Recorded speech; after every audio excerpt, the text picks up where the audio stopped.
Thank you. Thank you for tuning in to this episode of Grieving Voices. Today, I'm very excited for this guest, Christopher Kerr. I'm sorry, is it Kerr? Sure, sure. Kerr. Yeah. Okay, let me start over. Thank you for tuning in to this episode of Grieving Voices. Today, my special guest is very special. It kind of feels like a big deal to me. Is Christopher Kerr, Dr. Christopher Kerr.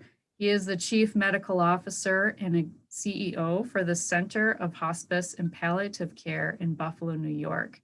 And to date, him and his research team at Hospice Buffalo have published multiple studies on the topic of end-of-life experience. Over 1,500 end-of-life events have been documented. And so that's what we were talking about today is end-of-life experience, but also his grief story as well. So thank you so much for your time today. Well, thank you for having me. Thank you for doing this. It's important. So can we start where your work is rooted? Sure. How it began in terms of medical sense or more personally? More personal. Yeah, I lost my father when I was 12 years old, and the last time I saw him, actually, he was certainly in a different place, inner place, and he thought that he was reenacting or re-experiencing what we did every year, which was go fishing. So he was trying to get me ready, grabbing my shirt and such, saying we had to catch a plane because we're going north. But he was smiling, and that's the last time I saw him. So I actually experienced what I ended up studying as a child. Um, when you lose a parent at 12, it's obviously life changing and traumatic in ways that are hard to describe. It's not something that I openly talked about or dealt with at all, actually. Um, what happened was I inadvertently ended up at hospice, which was the last place. I was actually here trained to be a cardiologist in Buffalo, and I needed to moonlight more. And it's a long story, but because I had to carry a pager for cardiology, I couldn't work in an ER anymore. So I was doing home visits for hospice. I saw an ad in the paper actually, and started doing it. And it was really the thing that this intense, painful memory of my life earlier.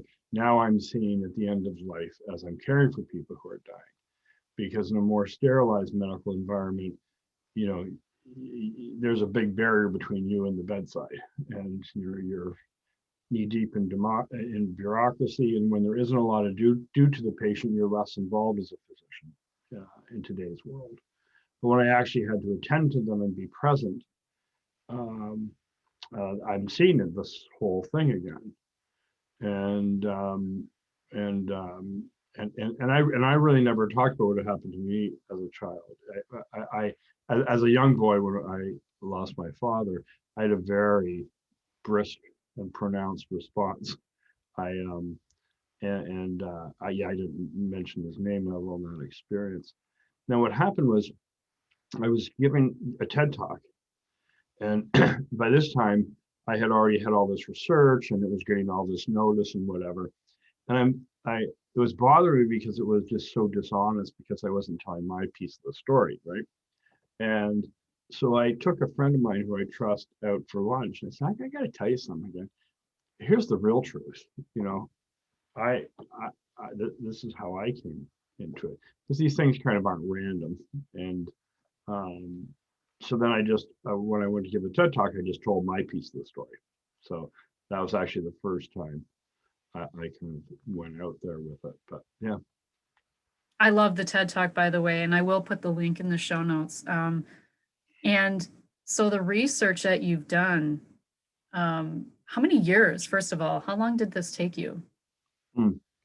It's actually a funny story. I guess it's been over a decade. Oh, wow. Um, so what happened was, I did it because I was really pissed off. I had nothing to do with getting this kind of attention at all. I was trying to, I teach medical students and residents, and they're required to do rotations through hospice for a few weeks. And I was telling them, you see, there's a side of dying, you see the subjective piece, but then there's the experience of dying, and what actually the patient is experiencing. And dying is unique in that it's changing your vantage point, and it makes sense that your perspectives and your perceptions change dramatically. And this is just universal, and it's been described throughout time that these people are having these very, very intense inner experiences.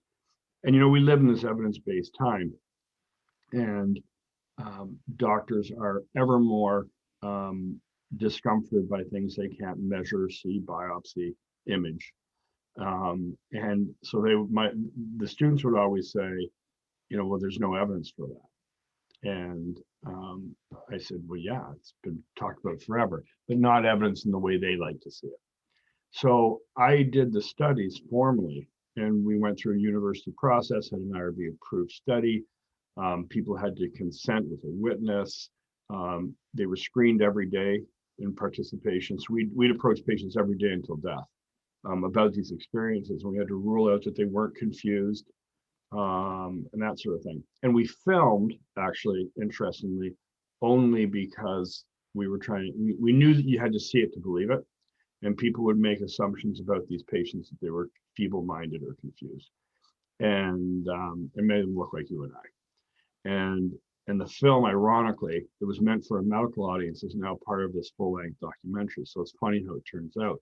So anyways, so I did that for a medical community. And now we've published probably 8 papers. And they always get published, but you don't hear a lot of noise about it. And then what happened was really, really weird. It ended up seeping out to the non-medical community starting 6-7 years ago. And honestly, we have never been able to keep up with it. It ended up on the front section, the science section of the New York Times, Washington Post, the Atlantic, Huffington Post 2 or 3 times, Scientific American, Psychology Today. But then it ended up going around the world. It was in India and China and Germany, and it never seems to stop.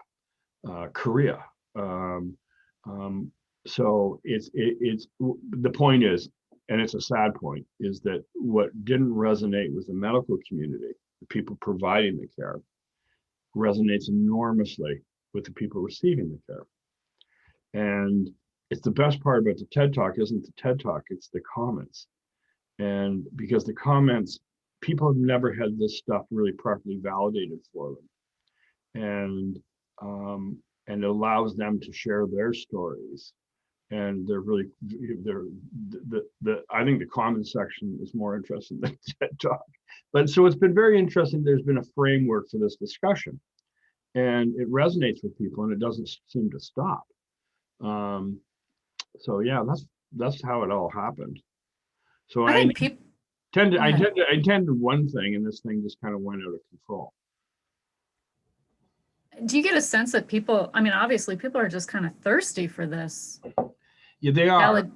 They are. And what we did that was really, really different was, and it's very, very important, is everybody who has done this historically has used it as a keyhole into the afterlife. And then that gets you into a camp that's paranormal, religious, afterlife-y, or whatever. And we didn't do any of that. All we wanted to do was capture what the patients were telling us in the dying experiences, what they were experiencing, without extrapolating or editorializing or assuming, and we just left it at what it is. And we knew that would have more appeal because you're preaching to the choir in the paranormal world, right? And we just didn't want to do that. The idea is that dying's a mystery unto itself, period, without having to go into reincarnation or, I have no idea. So we just kept it on point. What's come to my mind is that And there's a part in your book too where you say, and I didn't mention the book, but you have a book. It's called "Death Is But a Dream," finding hope and meaning at life's end. And you mentioned the TED Talk. You mentioned the documentary, or the surviving death. But then this is going to be a documentary Yeah, of its own, it is a documentary. It's being released next week. And this all part of by it, itself. Yeah, the title, and it's titled "Death Is But a Dream," based on your book, correct? Yep. yep. And then it's in the rest of the country in April. Can't wait for that. Yeah, Um, I'll send you a link. and so there is a part though in your book where I have a note here, and it's dying from loneliness to a life affirming connection. So it's this dying process that takes you, it's like this life affirming experience. And you say it's for the dying as much as it is for the bereaved. Can you speak to that a little bit? Yeah, it's so we see dying as a physical state and suffering or lessening of the person.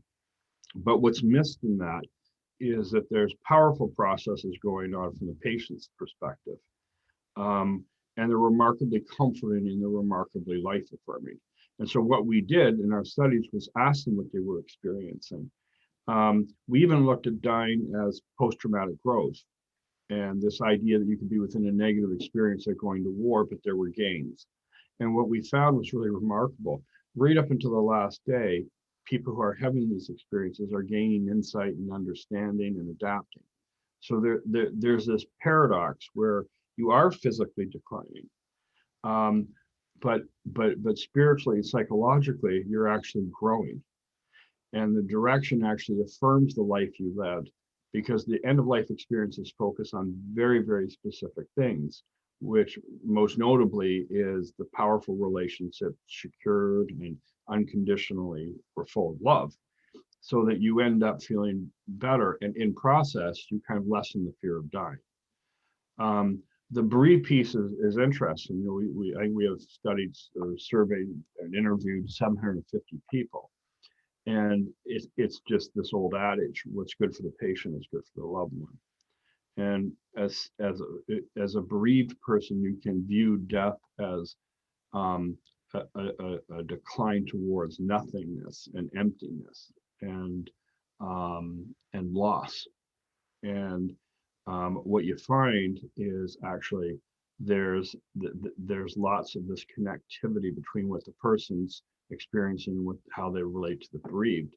So an example for is two parents to a couple who have been together for 60 years, and they lost a baby 55 years ago. And at the end of their lives, she's re-experiencing the child, holding a child or what have you. And now the spouse is looking at his partner, and that completely inverts dying as something more than empty, but actually rich with love and how we see a person die. I mean, when you're looking at the bedside of someone you love, your concern beyond their physical comfort is where are they and how are they? Are they okay when their eyes are closed?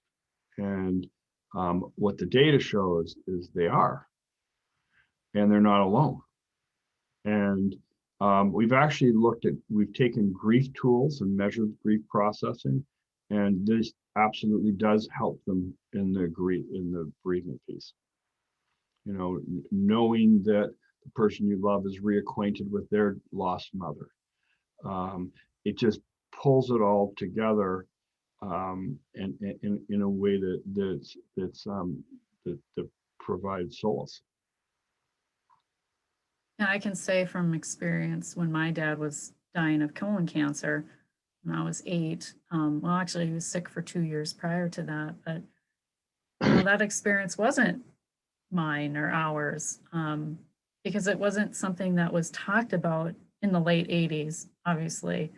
And how has this work helped you heal from your own loss? Um,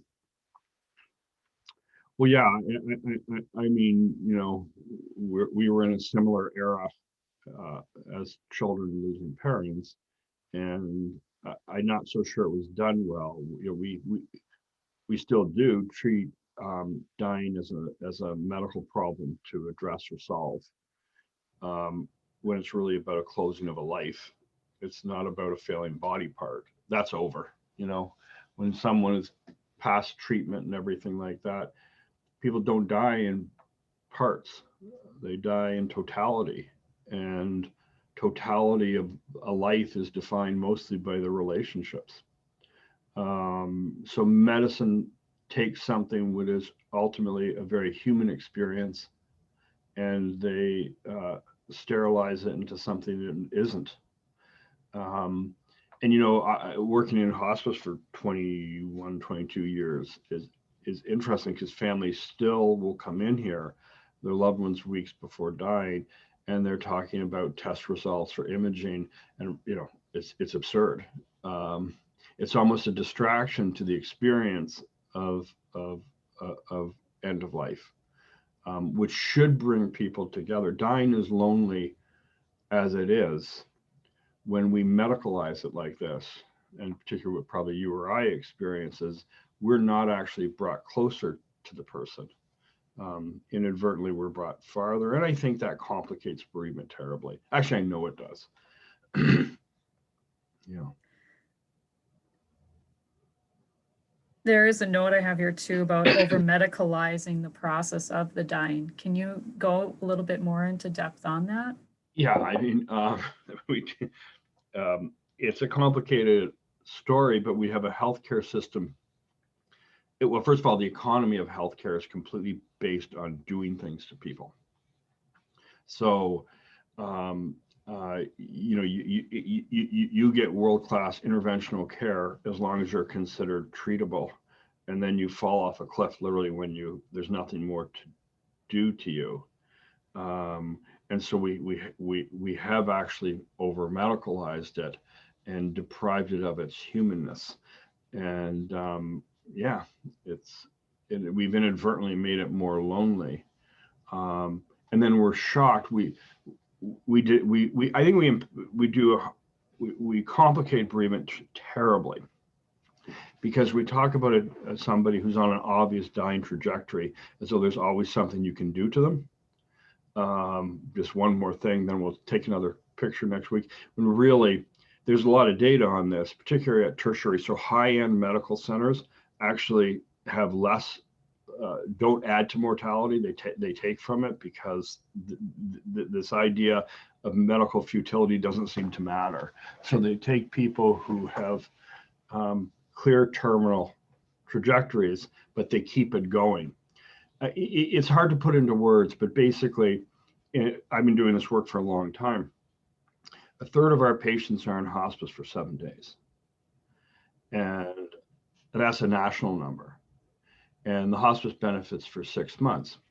The reason why most of those patients are in for 7 days is because the doctor talking to them hasn't had an honest conversation. And there's this enormous discrepancy between what the physician knows and what they actually share. And the more doctors that are involved in the case, the less they actually know. So nobody's surprised. Like if you're a physician and you find out your patient with advanced cancer is dead, and you hear about it, you're not surprised. You probably didn't tell the patient family when. So there's not a lot of information shared. I always tell the story. We live by a major cancer center. And I can tell you the people who come into our hospice facility here know where to park there, how much it costs to get a coffee there, but they don't know when or how they're going to die.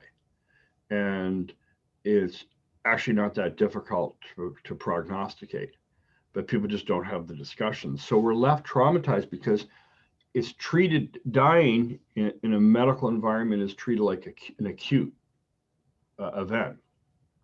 The only thing that's acute is the sudden awareness and ability to finally tell somebody. A lot of our patients, this is sad, end up making their own call to come into hospice out of desperation. And imagine the courage that takes when the doctor could have helped them in the transition. So nearly, almost a half of dying people visit an ER. in the last 1 to 3 months of life, because that's the only place they're recognized. But it's yeah, it's an absurd. We've become ever more death denying. I would agree with that in the work that I do with grief recovery. Well, too. what you see on the bereavement side, which is a whole other topic, which we're doing some work on here, you'd be very interested in, is this notion of medical harm. I have a theory that we complicate bereavement because um, we don't help well enough loved ones come to the understanding that this is where their loved one is at, and we don't have honest conversations about what the dying process is going to look like, what their loved one's going to need in their care. And so what we do is there's a void field of unknowns, and the family tends to assume the worst. They're just crippled with fear for pain and all these symptoms that are really 99% of the time easy to manage, but we don't have those discussions. So there's a lot of data on prognostication, but in general, doctors get it wrong and they over prognosticate by a factor of 2 to 3. And what that does is, yeah, it's interesting. You should look it up. How accurate are doctors prognosticating in the life? And because there's huge implications for bereavement, because loss is enormously, it's one of the biggest challenges you'll face in your life is the loss of somebody you love. So you can either be brought into that openly and honestly and process and adapt and address and all those things, or you can be all of a sudden faced with this brutal reality and injured, and it complicates how you recover. So doctors inadvertently do a lot of harm by not being honest, and we're constantly pulling out people from the hospital who are, there's not a chance in hell they're living, but they're still in this process of acute medicine under the delusion that they're going to do well. And as I said, the irony is you go to the highest medical centers in the world, they actually live less long for all the processing. So it's actually the inversion. Well, and what's the quality of that life that's left? And well, yeah, and that's the thing. The data until recently is very interesting, which is the vast majority, 70% of Americans want to die at home, and 70% of Americans don't. And that's really interesting. That's changed, particularly with COVID, because people are fearful of going into hospitals and facilities. Yeah, my dad passed away in the nursing home. Mm-hmm. And, I think too, like living in a rural area where we do, there isn't actually access to hospice. And my mom cared for him as long as she could. And she just felt like he needed more than what she could give him medically, right? Because there's always this hope of something working or something helping or, to take his pain away or anything like that. And I thought of a question, and it might be really deep. I don't know, but do you think that there is, like, when I think about your work and the work that you've done, and I think about how, some people want to just die suddenly, like they don't want to know what hit them. But I think there's a beautiful gift in having the gift of time, that knowing that you have this diagnosis, you know that there's a bookend, you don't know when, but that you have some control over how you live the rest of your days. And I think there's a gift in that. And I'm curious what your thoughts are on how people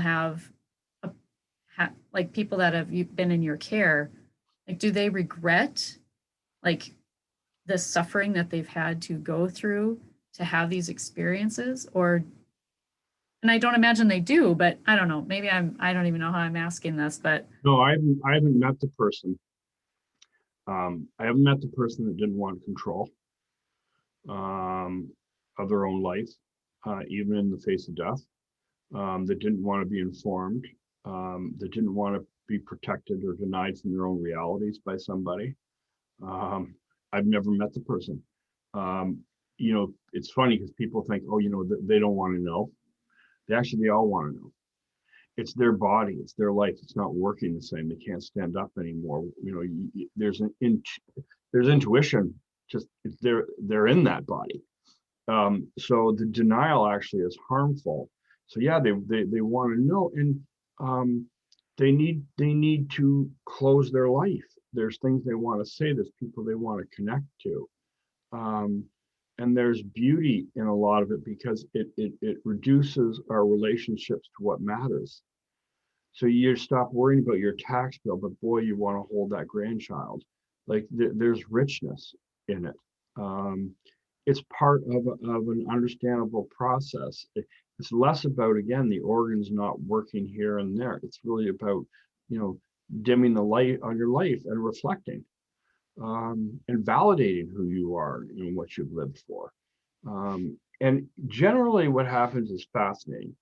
So when we don't have a perspective on this, because trying to understand a dying person's perspective is too big of a reach. But I can tell you a few things happen. Is that at the time of diagnosis, there's obviously all that trauma, and it's very self-focused, as it should be. What happens though when people realize they're dying, their concerns go to others, and that's a very, very important part of dying. It's all these gestures and love given and things said to people they care about, and they should never be denied that opportunity. It's really, really important part of this kind of letting go idea is that they can reconnect, um, with people they love. Again, it's this idea of almost being put back together before the end, and it really matters. And sometimes it's just to be forgiven or to forgive. Sometimes it's just to express love or to remember, but it's reconnecting and reuniting. It's less of a dismantling process dying than it is putting back together process, and it's all of that is good stuff that affirms life and it doesn't deny life. So dying is interesting because we try to protect the dying from their own experience in a way, when really we should be engaging with them in it. And we used to do this more naturally, but we've taken the medicalization of it, to the point that we focus on in a medical paradigm rather than a human one, and they're very different. I interviewed a woman who has had metastatic breast cancer for 17 years. And, she said, well, I'm considered an outlier. And there's another woman in a group that she's a part of who's lived with metastatic breast cancer for 25 years. And of course, it wouldn't be from, it's Western medicine is obviously of huge contribution to their extended time, but there's also hope. And so, do you feel like in the work that you've been doing, is it because they come to you, it's usually closer to the end, like they've not given up hope, but maybe it's been transformed for them? Like, how Yeah, do you see hope in the work that you do? yeah. I don't see people. Hope doesn't ever go away, and what you hope for changes. Mm. And so when you're in the struggle with your disease, the attitude should be always hope for the very best, like, an unusual recovery or protracted life, but also prepare for the worst. That duality of approach is really the most graceful way through these kind of illnesses.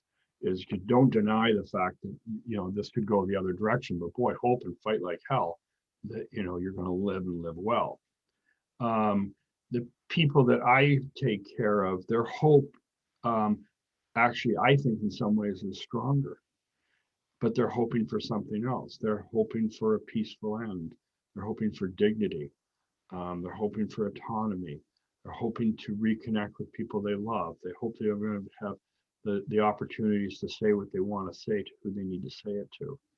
it becomes much more of a giving gesture than it is worried about, if you're unloaded of that whole stress and weight of survival or not, and you've already kind of crossed over, how it changes people's paradigm thought is really fascinating.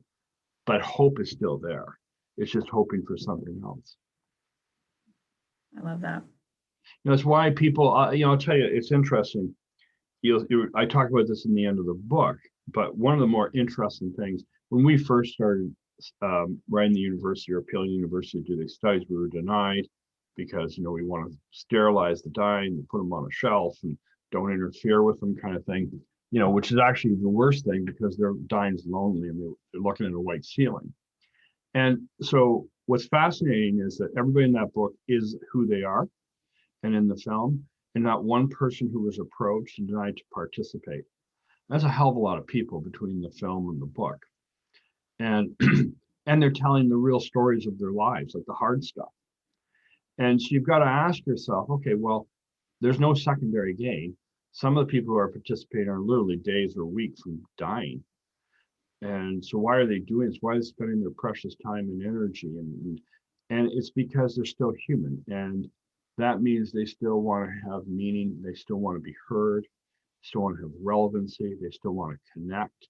And that never goes, even though they're going to be dead. Like, they know there's finality, but it's part of our human condition that it's defined by our ability to relate to others, to discuss and to talk and to be heard and to hear back. And that never goes away. So that there's hope in that as well. Hope that you matter. And it's really a subplot within that book. Do you find, or have you been contacted from different places around the country? Because like I said, hospice care is very difficult to come by in a lot of places. Do you see that starting to change? Hospices growing. Just the access to hospice care, yeah, and just It's unfortunately, since I started, there were very few for-profits, and like in New York, it's licensed by the state, and there's only one in every county. There's 5,500 or something hospices in the United States. Wow. Yeah, and one of the initiatives is to improve the access to rural areas.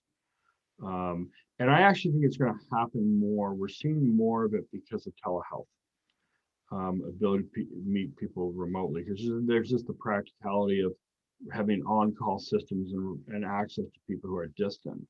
But we're getting better, and there's a lot of incentivized, grants and dollars on the table to do that. The payer systems now asking, how are you going to get to our members over here?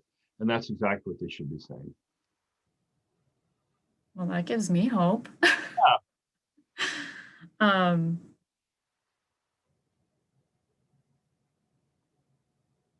just looking at my notes here. I think there was a part too I wanted to read. I might have to edit this out, but that's okay. One second.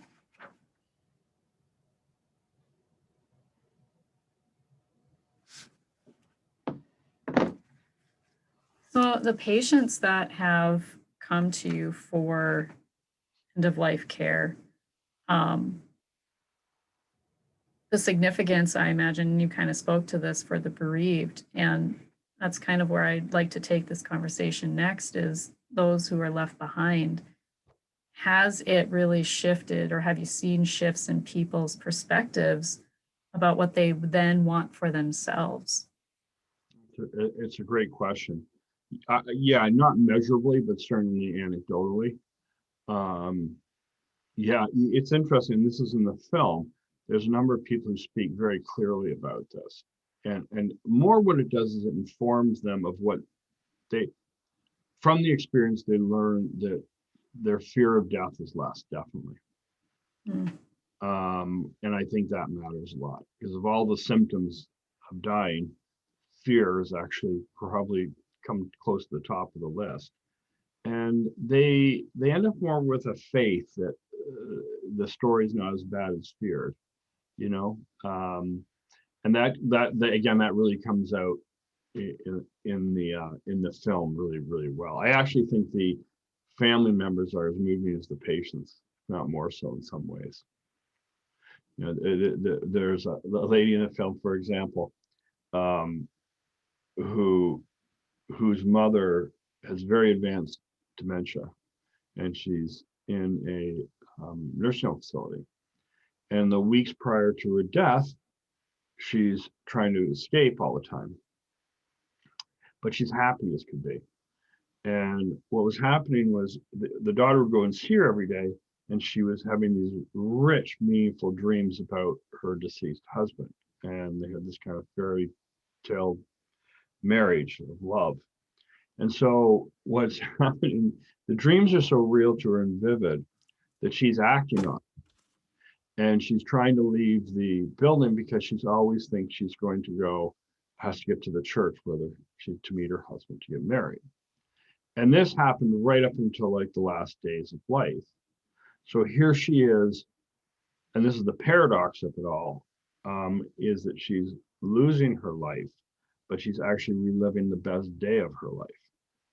And it was in that mindset that she died, that she was euphoric, this notion of living again with her, the one she loved. So what that does to the daughter is completely changes her perception of loss. You know, And what, and yeah, and how does that, and the thing is doing the work that you do and in the care of the hospice work or within the hospice care, it gives them an opportunity to open up that conversation, I imagine, because otherwise would that have happened, you know? right, because people tend to need permission to have these sort of conversations. And you're right. Yeah, it does. Would it happen? Yeah, you don't know. Or would she just be medicated? Which actually happens a lot. Yeah, it's a good point. So what would you tell somebody who is watching their loved one suffer and they're not sure what to do? What do you advise? What do you advise people? What is? You don't have to do this alone, first of all. In most of America, you can get help, and it's specialized help, which is hospice help. Um, I worry that people in the caregiving is fascinating, and that people will describe it as the best, hardest thing they've ever done. So there's great human value in stopping your life and becoming the caregiver. But it shouldn't be done as though you're alone with it. And so getting help like hospice, which was designed for the home, is really advisable. And again, most people in the nation have it. In terms of this kind of work, it's really giving people permission to, you've got to almost give them a framework, the idea that this happens, that people nearing the end of life, their sleep cycle changes, the architecture of sleep changes, their level of alertness changes. Dying is progressive sleep. Nobody dies awake, and it's really two things: you eat less and you sleep more. And in that state of sleep, a lot of people have these very intense experiences, and don't be afraid of them. That doesn't mean it's drugs or that their disease is gone with their brain. And ask questions and allow it to occur. Give it the space to occur, because it provides comfort and meaning. Nearly 90% of our patients, if you follow them daily, report at least one event. But it's not, it has value. As a teenager, I worked in a nursing home. So obviously, a lot of people pass away and things, and they never really talked about or explained, or you don't really get educated on the process of the dying. You just kind of learn on the job. And one of the things that really stuck out to me, and I still remember, and I saw it too, and when I did home health, because there was I had some clients that were on hospice at home, and they do this thing, they called it picking. Now, I don't know, maybe you can clarify for me, but what is actually happening when someone is, reaching into the air and So it's a great question. It's a whole area of interest of mine. So it was actually those actions were actually named by Hippocrates. So it's always been known. And basically, what happens if you take somebody who goes into delirium, confusional states, it's often because their sleep cycle is completely disarranged. And for example, if you went to bed tonight and I woke you up every 2 hours for 3 or 4 days, your dreams would become very intense. And so they become virtual. So in a nursing home, it's universal. You'll see it, particularly sundowning hours, because that has to do with our day-night cycle. You'll see people either looking right through you or grabbing for things or playing with their sheets or wanting to get up. And because they're in their dream, they're participants in their dream. So they think that thing's in front of them. The dreams are normally, you don't normally dream that you're just lying still, you're doing something. So they'll say they've got to get up, and that's why a lot of elderly people fall in the night. I've seen people without legs, not forget they don't have legs because they're dreaming of something when they were younger, and they get up. So those are very, very common things that happen in delirium or confusional states. Yeah. so it's not part of the dying process. No.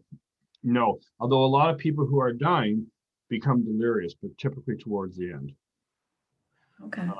And oftentimes, because there's unmanaged symptoms, and it could be something just like constipation or nausea. When you have the flu, the one common denominator of all illness is this pull to go to bed and to sleep. You don't go climb a mountain. You go, I just want to crawl under the covers and I want to sleep.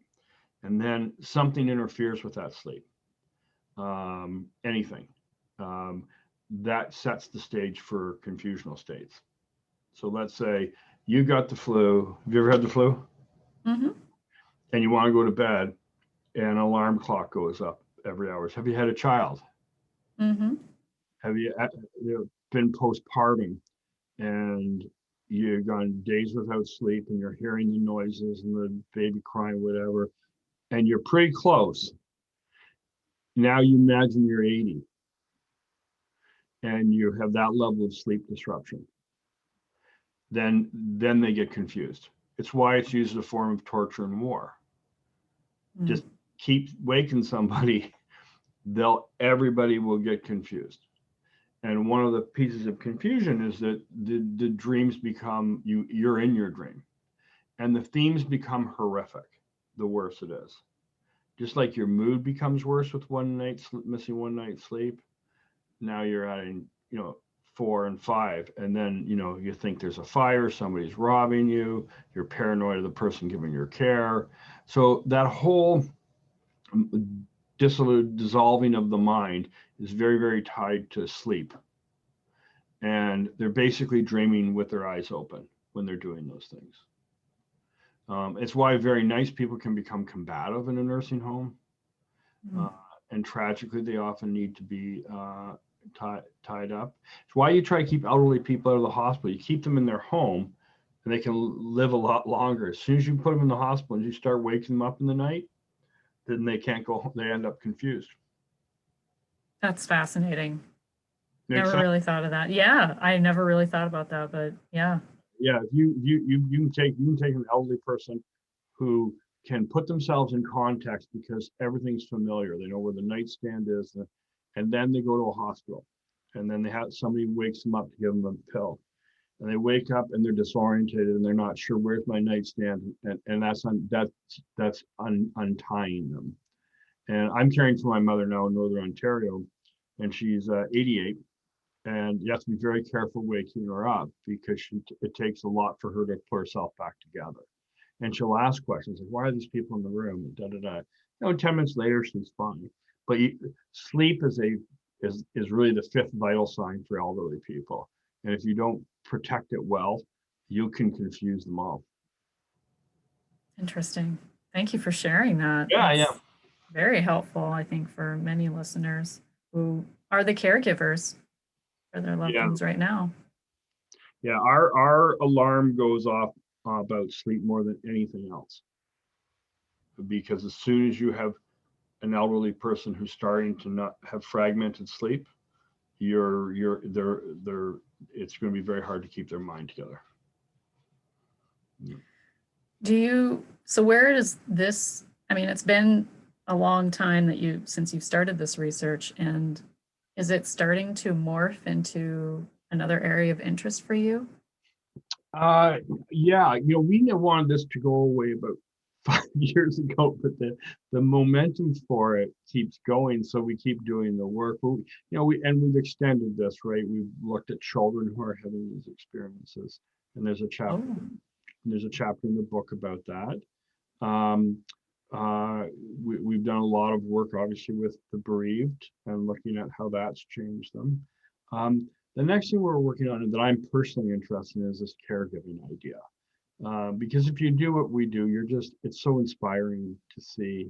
Um, there's a really great story about how people rise up in the strength and the courage to care for their loved one and really focus their life back to that pivotal relationship, um, and how that influences bereavement in a good way, if they've been allowed to have the time to reconnect with that person. So that's the story we're trying to uncover. yeah. And the first thing that comes to my mind is support. Like the caregivers need that support. And I Yeah, think that's lacking with a lot of, you know, corporate jobs, the supporting the care, person that is employed that's supporting a caregiver with time off or, things like that. I just think that that's something that's not really being addressed quite yet. I don't think we're quite there in caregiver support yet.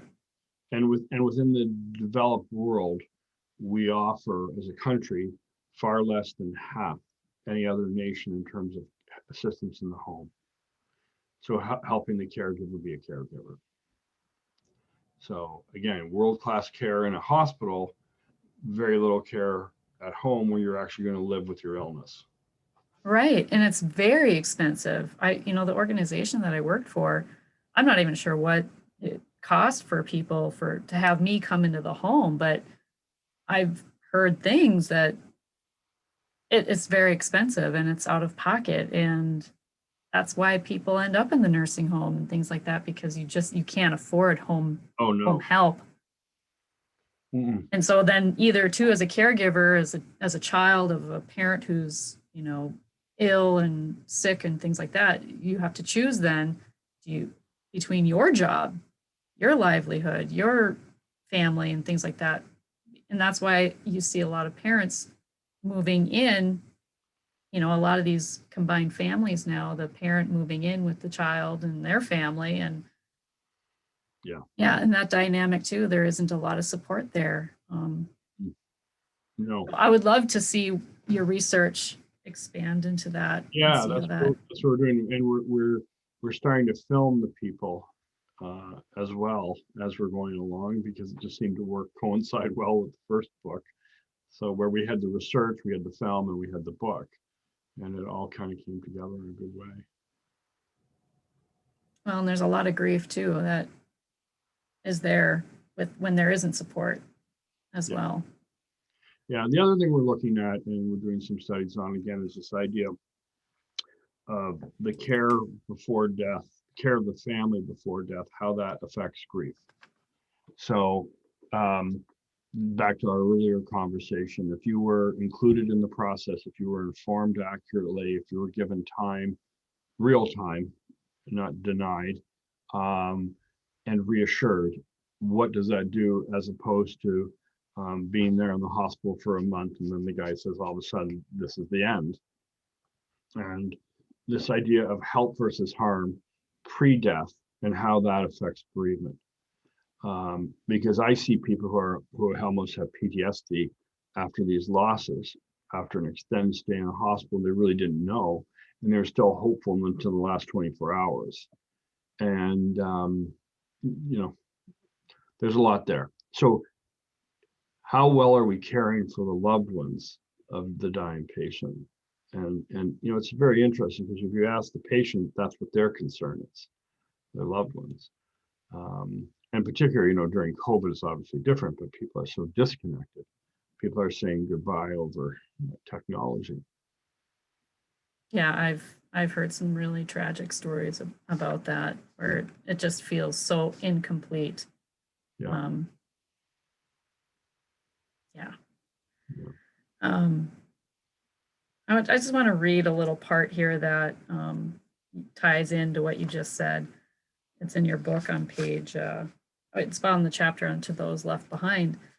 When the dying patient becomes absorbed in and then comforted by their end of life experiences, it changes the context of dying from loneliness to a life affirming connection. And this is as significant for the bereaved as it is for the dying. That was kind of that point that I brought up earlier. And I highlighted that because I think it is such a poignant point to make, in that it is as much for the bereaved, like you said, as it is for the dying. And I've just reflected on my loss and my father and what he went through and how he was denied that. You know, he was denied a good death, I would say. You know, I would call it a good death. Um, might be sound kind of morbid, I don't know, but Yeah. um, I don't know. It just kind of makes me feel like, you know, the trade-off is the suffering and maybe the pain, but like you said, that's manageable. And so where do you draw the line in, and how do you assess that when someone to manage what they're experiencing, but yet ensuring that they can still have a lucid experience? Yeah. I mean, it is a fine line. Well, and the patient should direct it. Um, you know, and oftentimes what it is more than anything is they're tired and no, I need to sleep kind of thing. But it usually doesn't have to be a trade-off between pain management and wakefulness. It's almost like a Hollywood notion of pain that you're going to need this huge dose of morphine and you're not going to be awake anymore. If you've managed pain properly all along, you've gained tolerance to those side effects of the drugs typically. And there are people who are extraordinarily lucid on huge doses of medicine for pain, but they didn't take it all at once one day. They took it slowly and they got used to it like you would alcohol. So I don't think the two things are necessarily incompatible at all. Yeah, thank you for saying that, sharing Yeah. that. That gives me hope too. Well, it's a weird longer story, but basically, the people who hold off pain medicine because they want to preserve their cognition, their ability to be alert and think, actually do the opposite, because nothing takes away your ability to think clearly and have a good mood than pain and not sleeping. That's a good point. So if you were to ask me I've done this for decades, the side effects of any medicine versus the consequences of unmanaged pain or nausea, there's no question. So the interesting thing is people who decline that sort of treatment for pain medicine, you know, I don't want that to the very end, they fulfill their own prophecy. They don't want to be confused. They want to be in control, and they become less able to do both. Because if you have unremitting nausea and unremitting pain, you don't sleep. And if you don't sleep well in the setting of sickness, you're miserable and you start withdrawing from conversations and meaningful participation. It's harder to smile or laugh or enjoy anybody or anything. And you get delirious. You get delirious. Yeah. Yeah, it's a very good point too. Yeah. I absolutely love this paragraph. End of life makes visible the kind of light that signifies introspection and reflection, and that goes on shining in darkness, even after grief is turned from a single event into a lifelong journey. It is a light that radiates far and wide and is felt when all language fails us. That's beautiful. I love that. That's beautiful. Thank you. I particularly love too the story of Sierra in your book. You just want to briefly share a little bit about that story for my audience? Yeah, she's actually on film. That's all captured on film in the documentary. Oh, So very quickly, she was in her 20s and had a child, and she had undiagnosed colon cancer for too long a period of time, and was in our inpatient unit dying, but was not accepting that she was dying at all, and just asking when she's going to get better so she can get back to the hospital to get more treatment. And we were frustrated because we were concerned for the family who doesn't understand a child who wasn't getting the care he needed. And the doctor in the room finally says, Sierra, are you having any dreams? And she goes, Grandpa. And meanwhile, she'd been dreaming of her grandfather. The doctor says, what does he say? He goes, I've done a good job, but I need to stop fighting, and then I'm going to be okay. And that broke everything. And of course, there's this link between the mother, that's her father who's being referred to, and this idea that she wasn't alone in this process and that she was comforting. And then there were more honest conversations about being actually at end of life and all the obstacles. But the answers didn't come from us, it came from within her. Yeah, and that's on film. It's amazing. Thank you for sharing that. I just thought it tied into beautifully what that paragraph said. So thank you for sharing that. Is there anything else you would like to share? No, it's been great. Good questions. Thank you. Thank you so much for being here. If people would like to reach out to you, where can they find you? Oh, it's Dr. Dr. Christopher Kerr, KERR.com. Perfect. And I'll put everything in the show notes as well. And it's good because there's links to videos of patients and families. So it's really good to see. Awesome. And don't forget the book, Death is But a Dream. Yep. I will also link to that. Thank you. Thank you again for your time today. And remember, when you unleash your heart, you unleash your life. Much love.